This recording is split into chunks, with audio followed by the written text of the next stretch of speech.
Page number 3 पे देखो, वापस मैं एक बार कहना चाहती हूँ कि अगर डायरेक्टर ऑफ जू की अगर सिग्नेचर है तो ये जो हेरिटेज प्रॉपर्टी और डायरेक्टर ऑफ जू, ये दोनों कनेक्शन नहीं हो सकता है।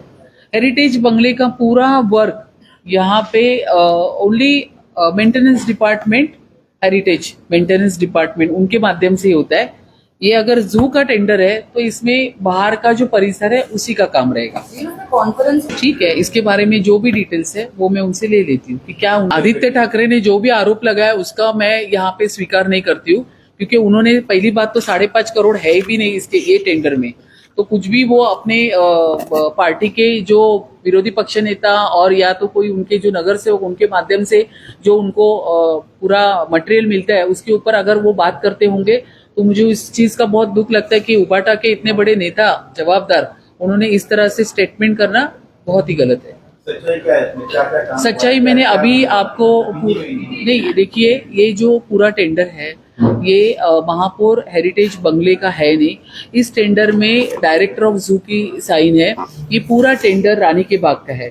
अभी महापौर का जो बंगला है उसको लग के जो पूरा परिसर अप टू रानी का बाग ये डायरेक्टर जू के अंडर आता है। तो उसके लिए जो काम उन्होंने प्रस्तावित किए ये विषय यहाँ पे ये जो टेंडर निकला है इसमें कहीं भी महापौर और महापौर निवास इसका कोई भी कनेक्शन नहीं है। नहीं और तो कोई है नहीं, एक ही बंगलो है, मेयर बंगलो है। इससे आप बात करेंगे, आप भी उनसे बात कीजिए, मैं भी बात करती हूँ और आप उनके पास से क्लेरिफिकेशन ले लीजिए।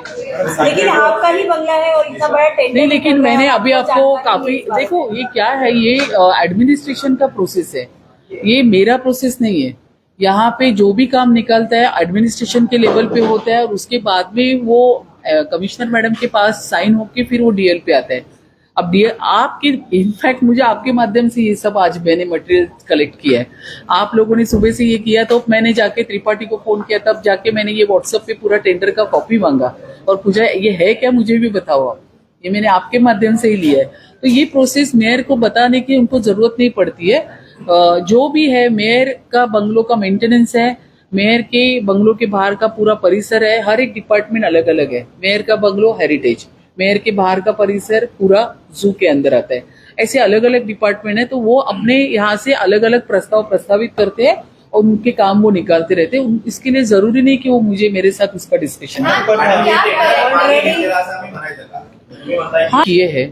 मैंने उनको बोला है कि आपने ये जो हेरिटेज बंगलो यहाँ पे मेंशन किया है इसके लिए आप ये पूरा टेंडर पीछे ले लो, क्योंकि आपने ये हेरिटेज बंगलो को मेंशन ही नहीं करना चाहिए था।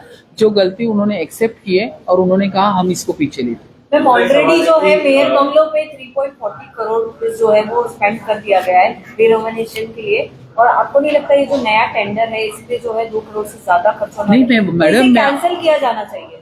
तो मैंने कैंसिल करने के लिए बोला है। मैंने वो मुझे पता नहीं कि उन्होंने उसमें क्या डाला है, क्या काम करना चाहते हैं। मेरा इतना ही कहना था कि जो आइटम नंबर के इसमें आपने जो लिखा है हेरिटेज बंगलो उसको आप निकाल दो। आपका जू का जो भी काम रहेगा वो मुझे पता नहीं, वो आपका एडमिनिस्ट्रेशन का काम है। जो आपको जरूरत चीजें लगती है वो उनका लुक आफ्टर है। लेकिन यहाँ पे जो मेयर बंगलो आपने मेंशन किया उसको आप निकालना चाहिए, क्योंकि उसका और आपके काम का कहीं भी संबंध नहीं है। पहली बात तो वो हेरिटेज डिपार्टमेंट का पूरा विषय है। जब मुझे कहा गया था कि आपको मेयर बंगला देखना है तो आप देखने के लिए आ सकते हैं, जब मैंने देखा तो उसकी परिस्थिति बहुत खराब थी। तो मैंने कहा कि इसको नूतनीकरण करके आप दे दो। ये बहुत ही बुरी अवस्था में है, पूरा 4.5 साल बंगला बंद था, लादी खराब हो चुकी थी, सब स्टेयरकेस से लेके सब कुछ खराब था। अच्छा, मेरे साथ में एडिशनल कमिश्नर अश्विनी जोशी उन्होंने भी देखा, उन्होंने भी बोला कि मेयर बंगलो बहुत ही खराब अवस्था में है। तो उन्होंने मुझे कहा कि मैडम हम लोग आपको नूतनीकरण करके देते हैं। तो मैंने कहा ठीक है, कोई बात नहीं, जो भी महीना लगेगा उसके बाद में आऊंगी, लेकिन अभी तो फिलहाल मैं नहीं आ सकती हूँ। तो उन्होंने काम स्टार्ट किया। लास्ट में मुझे बताया गया कि आप जाके देख लीजिए, मुझे अच्छा लगा और फिर मैं वहां पे गई। तो उसमें कितना खर्च होगा ऐसा आज भी मुझे उसकी कॉस्ट मालूम नहीं है, अगर आप मुझे पूछेंगे तो। ये एडमिनिस्ट्रेट मैंने वही आपको कहा कि आप मेयर यहाँ पे जो भी कॉस्ट साइन होती है, मुझे लगता है आप सभी को ये चीज मालूम है। मुझे यहाँ पे बैठने के बाद स्टैंडिंग पे कौन से प्रस्ताव कितने कॉस्ट के जाते हैं, स्थापत्य पे कौन से प्रस्ताव कितने कॉस्ट के जाते हैं, उपनगर पे कौन से प्रस्ताव कितने कॉस्ट के जाते हैं, या कोई भी कमेटी के ऊपर मेयर को मालूम नहीं रहता है। मेरा इतना ही काम है, जो प्रस्ताव पास हो गया है, जो प्रस्ताव मेरे कार्यक्रम पत्रिके के ऊपर आया उसे मुझे मंजूरी देना है। सो मैं पूरी तरह से ट्रांसपेरेंसी काम कर रही हूँ। इसकी मैं पूरी इन्फॉर्मेशन लेती हूँ, लेकिन महाराष्ट्र शासन की तरफ से ये आंदोलन मार्ट का जो है वहां पे उन्होंने किया है, तो उनका जो डिमांड है उसके बारे में हम सोचेंगे। जो भी मतलब मुंबई महानगर पालिका का इसमें सहभाग होगा तो हम लोग जरूर इसके बारे में सोचेंगे, लेकिन मुझे इतना जितनी जानकारी मैंने ली है महाराष्ट्र शासन इसके ऊपर ध्यान दे रहे हैं।